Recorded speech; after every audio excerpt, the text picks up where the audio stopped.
mengalihkan pikiran kita akan memuji memuliakan nama Tuhan. Sebelum itu, yuk mari kita berdoa. Sikap duduk yang baik, lipat tangan, tutup matanya, mari kita bersatu dalam doa.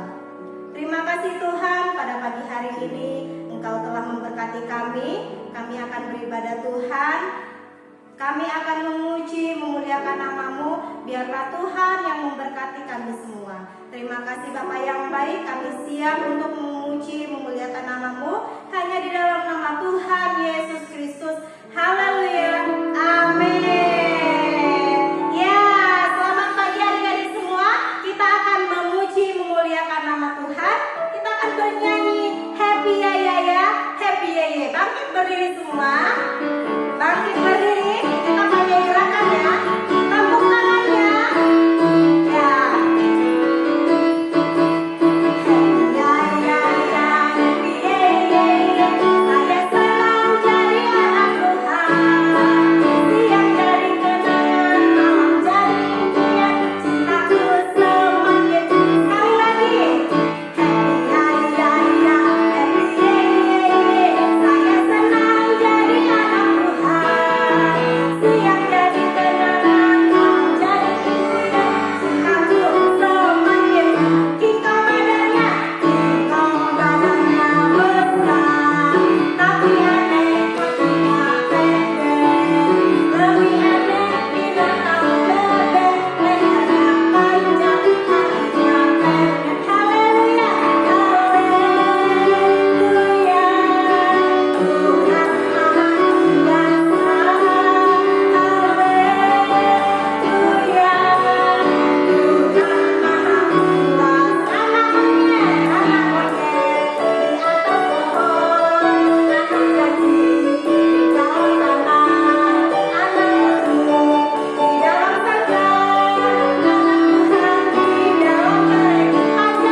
Panjang muka, tangannya kuda, panjang hidung, tangannya gajah, panjang tangan, hidung pencuri, panjang sabar, itu anak Tuhan.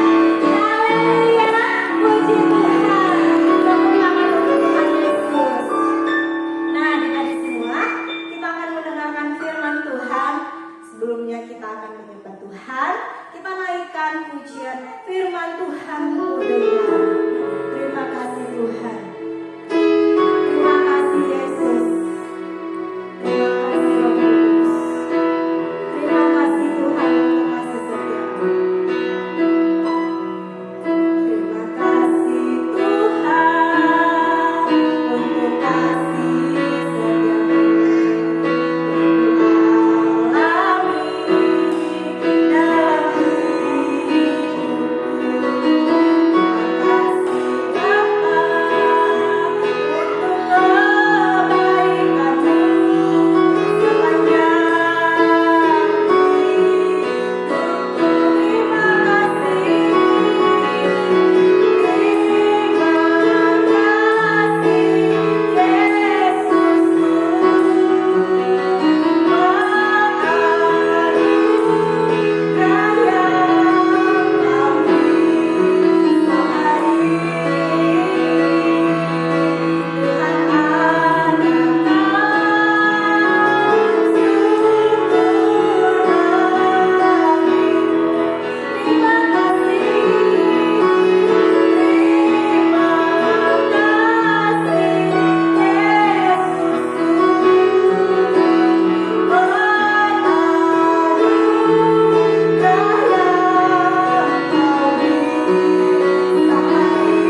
terima kasih Tuhan. Hanya di dalam nama Tuhan Yesus Kristus. Haleluya. Amin. Nah, adik-adik, kita akan mendengarkan firman Tuhan. Duduk manis, duduk yang tertib ya. Oke, selamat mendengarkan firman Tuhan. Nah, adik-adik, pada pagi hari ini kita akan mendengarkan firman Tuhan ya. Untuk kelas besar bisa buka Alkitabnya. Ambil Alkitab lalu dibuka. Kita akan mendengarkan firman Tuhan dalam Kisah Para Rasul 9 ayat 32 sampai 43. Ya, sekali lagi Kisah Para Rasul 9 ayat 32 sampai 43. Ya, di situ judulnya Petrus menyembuhkan Eneas dan membangkitkan Dorcas. Ya, adik-adik, sekali lagi Petrus menyembuhkan Eneas dan membangkitkan Dorcas. Ya, adik-adik. Nah, pada suatu hari Petrus berkeliling dan dalam perjalanan ia singgah kepada orang-orang kudus. Ya, yaitu nama kotanya Lida. Nama kotanya apa? Lida, bukan lidah ya, tapi Lida. Nah, Lida itu dekat dengan kota Yope.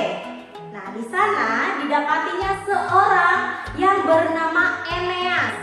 Nah, Eneas itu adik-adik sudah 8 tahun dia terbaring dan tidak bisa jalan. Ya, dia lumpuh. Ya, sudah berapa tahun dia berbaring adik-adik? 8. Ya, 8 tahun dia terbaring dan dia tidak bisa jalan karena lumpuh. Ya, lalu Petrus berkata kepada Eneas, Yesus Kristus menyembuhkan engkau, bangunlah dan bereskanlah tempat tidurmu. Nah, lalu seketika itu bangunlah orang itu. Dia langsung berdiri. Wah, kakiku bisa nih berdiri, gitu ya adik-adik. Nah, penduduk yang ada di situ, yang ada di kota Lida dan Saron melihat dia, lalu berbalik kepada Tuhan. Nah, orang-orang di situ melihat, wah, Bapak Eneas bisa berjalan kembali, dia bisa berdiri, seperti itu ya. Wah, ini karena mujizat Tuhan. Nah, lalu ada adik-adik, ada seorang perempuan yang bernama Dorcas atau Tabita, ya, yang bernama Dorcas atau Tabita. Perempuan itu baik, dia sering menolong orang, ya, hatinya baik. Dia itu sering menolong orang adik-adik. Nah, dia itu sering menolong orang, memberi pakaian, memberi baju-baju, begitu ya. Dia sering memberi sedekah adik-adik. Nah, tetapi pada waktu itu ia sakit lalu meninggal. Ya, dia sakit dan meninggal. Setelah dia dimandikan, mayatnya dibaringkan di ruang atas, ya, seperti di ruang atas gitu ya, di lantai 2. Nah, kemudian itu ketika itu mayatnya dibaringkan dan ketika itu murid-murid Tuhan Yesus mendengar bahwa Petrus ada di Lida, ya, kota Lida dengan kota Yope tidak terlalu jauh. Nah, murid-muridnya berkata, tolong panggil Petrus untuk datang ke sini, gitu ya. Karena apa? Karena orang ada yang telah meninggal, orang baik ini telah meninggal, ya. Kemudian Petrus datang ke kota Yope, ya adik-adik, dia datang. Lalu semua orang yang di situ, janda-janda yang ada, semua mereka bersedih, mereka menangis adik-adik. Karena apa? Orang baik ini telah meninggal. Semua mereka menangis. Nah, kemudian mereka menunjukkan pakaian, baju-baju yang telah diberikan. Aduh, mereka sangat sedih ya adik-adik. Nah, kemudian itu, nah mereka sangat bersedih, sudah sangat bersedih. Kemudian Petrus mengatakan, silahkan kalian keluar, karena karena Petrus mau ngapain adik-adik? Petrus mau berdoa. Petrus mau berdoa kepada Tuhan, ya. Nah, kemudian setelah itu, kemudian ia berpaling ke mayat itu dan berkata, Tabita, bangkitlah. Ya, nama lainnya Tabita ya adik-adik. Nah, Tabita bangkitlah, lalu ia membuka matanya. Tadinya matanya ketutup, langsung terbuka adik-adik. Karena Petrus berkata, Tabita bangkitlah, lalu ia membuka matanya, dan ketika melihat Petrus, ia bangun dan langsung duduk. Dia bisa duduk ya adik-adik, dia melihat Petrus. Nah, kemudian peristiwa itu tersiar ke seluruh Yope dan mereka menjadi percaya kepada Tuhan. Dan Petrus tinggal beberapa hari di Yope. Petrus penuh dengan karena kenapa Bapak Petrus bisa menyembuhkan orang yang sakit tadi dan orang yang telah meninggal? Karena Petrus penuh dengan Roh Kudus, sehingga ia dapat menolong orang lain. Ya, dia penuh dengan Roh Kudus, dia bisa membantu orang lain, menolong orang lain ya adik-adik. Nah, sebaliknya kita orang-orang yang percaya kepada Tuhan, kita harus percaya mujizat Tuhan terjadi kepada kita melalui siapapun, mau melalui orang tua, mau melalui guru, mau melalui kakak-kakak sekolah minggu. Ketika kita sakit, nah sebaiknya kita berdoa kepada Tuhan. Kita minta kesembuhan dari Tuhan ya adik-adik. Ketika kita akan ujian, ketika kita menghadapi masalah, nah sebaiknya kita berdoa kepada Tuhan. Kita minta orang tua kita berdoa kepada kita untuk kita. Nah, kita minta kakak-kakak sekolah minggu berdoa untuk kita. Supaya apa? Supaya kita diberkati oleh Tuhan ya adik-adik. Nah, setelah selesai firman Tuhan pada saat pagi hari ini, nah sebelumnya adik-adik mari kita berdoa.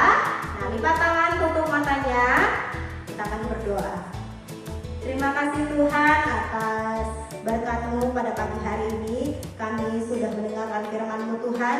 Biarlah kami menjadi anak-anak yang percaya kepada Tuhan, yang terus berharap kepada Tuhan. Dan biarlah Tuhan kehidupan kami serahkan ke dalam tangan-Mu, Tuhan yang tetap memberkati, menjagai kami. Terima kasih Tuhan. Sebentar kami akan mengadakan kuis. Biarlah Tuhan yang memberkati. Terima kasih Bapak yang baik, di dalam nama Tuhan Yesus Kristus. Haleluya. Amin. Ya, adik-adik, sekarang kita akan kuis. Ya, kuisnya ada 4 pertanyaan. Ada 4 pertanyaan. Nah, nanti adik-adik begitu Kak Ita mengucapkan kuisnya, kalian menjawabnya direkam ya, di video oleh orang tua gitu ya. Nah, ketika Kak Ita menyebutkan siapa yang begini bla bla bla bla, kalian menjawab melalui video direkam. Nah, dengan 4 pertanyaan itu kalian nanti bisa kirim ke Kak Lina atau Kak Nova ya, seperti biasa. Oke adik-adik, kuis yang pertama, dengar ya. Petrus adalah salah satu murid yang dikasihi siapa? Ya. Kemudian yang kedua, siapa nama lain Dorcas? Yang cerita tadi loh, nama lain Dorcas siapa? Nah, kemudian pada waktu Petrus berkeliling dalam perjalanan, lalu ia singgah ke kota mana? Ya, dia ketemu sama orang-orang kudus. Dari cerita kita tadi, dia ketemu sama orang-orang kudus. Dia pergi ke kota mana adik-adik? Ya, kemudian yang keempat, Petrus menyembuhkan orang sakit yang sudah 8 tahun sakit lumpuh. Ia berbaring. Nah, siapakah nama orang tersebut? Nah, siapakah nama orang tersebut? Nah, untuk adik-adik bisa mengirimkan videonya kepada Kak Lina atau Kak Nova ya. Oke? Ya, kalau sudah, kita akan mengakhiri ibadah kita pada pagi hari ini. Mari kita bersatu dalam doa. Lipat tangan, tutup matanya. Mari kita berdoa. Terima kasih Tuhan atas berkat-Mu pada pagi hari ini. Kami sudah mendengarkan firman-Mu Tuhan. Biarlah firman-Mu tertanam dalam hati kami Tuhan, dan menjadi rema dalam kehidupan kami. Biarlah kami Tuhan menjadi anak-anak-Mu yang selalu percaya, yang selalu berharap dan selalu berdoa kepada Engkau Tuhan. Terima kasih Bapa yang baik. Kami serahkan ibadah-ibadah kami selanjutnya ke dalam tangan-Mu. Biarlah Tuhan yang tetap memberkati kami. Terima kasih Tuhan. Kami akan tutup ibadah kami pada pagi hari ini hanya di dalam nama Tuhan Yesus Kristus. Haleluya. Amin.